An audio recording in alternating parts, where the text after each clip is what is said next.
Assalamualaikum semuanya. Seorang veteran Angkatan Darat Amerika Serikat mengibarkan bendera ISIS dari mobil pick-up-nya, melintasi penghalang darurat dan menabrak kerumunan di Bourbon Street, New Orleans, Amerika Serikat. Itu terjadi pada tahun 2025 yang lalu dan menewaskan 15 orang. Tersangka diidentifikasi sebagai Samsudin Jabbar usia 42 tahun, seorang warga negara Amerika Serikat yang pernah bertugas di Afghanistan. Samsudin tewas dalam baku tembak dengan polisi setelah menabrak kerumunan. Serangan tersebut melukai 30 orang lainnya, termasuk 2 petugas polisi yang terluka akibat tembakan dari tersangka. Serangan itu terjadi sekitar jam 3.15 pagi di Bourbon Street, sebuah kawasan wisata populer di kota New Orleans.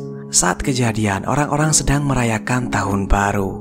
Menurut pihak polisi, mobil Samsudin terhenti karena menabrak kendaraan berat yang ada di jalan itu. Samsudin lalu keluar dari mobil dan melepaskan tembakan dengan senjata AK. Polisi membalas tembakan ke arah Samsudin. Saat itu, Samsudin mengenakan pelindung tubuh lengkap, sehingga polisi harus menembak wajah Samsudin untuk membunuhnya.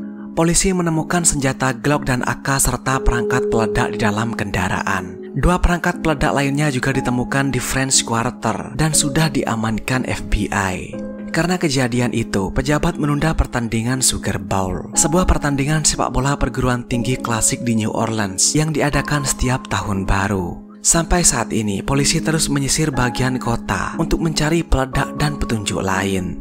Menurut FBI, Samsudin tidak mungkin bekerja sendirian dan saat ini FBI sedang mencari para tersangka lain.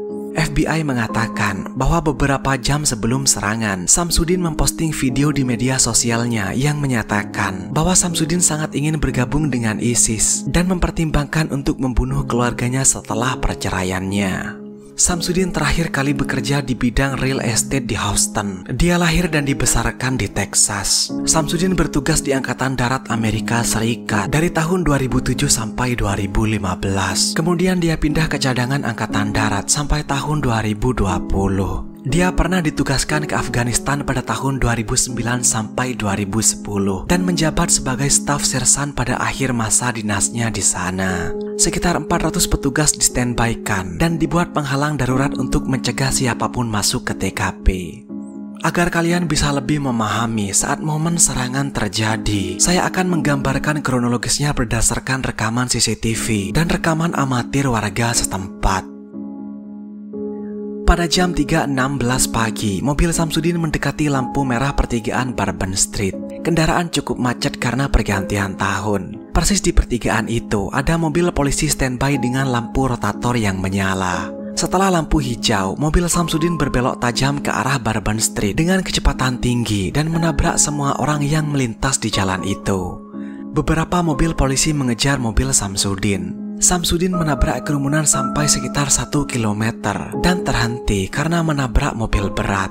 Samsudin keluar mobil dan terjadi baku tembak dengan polisi yang akhirnya menewaskan Samsudin. Korban pria dan wanita terlihat di jalan itu. Ada yang terbaring dengan banyak sekali darah, tubuhnya tertekuk, dan ada yang sampai hancur. Karena memang mobil Samsudin melaju dengan kecepatan yang sangat tinggi. Kerabat yang selamat hanya bisa meratapi jenazah korban yang tergeletak dalam keadaan buruk.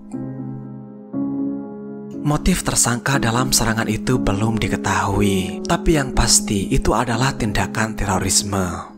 Sekian untuk pembahasan kali ini. Selalu jaga kewaspadaan kalian dalam kondisi apapun. Tetaplah aman dan saya akan menemui kalian pada kesempatan berikutnya. Terima kasih sudah menonton.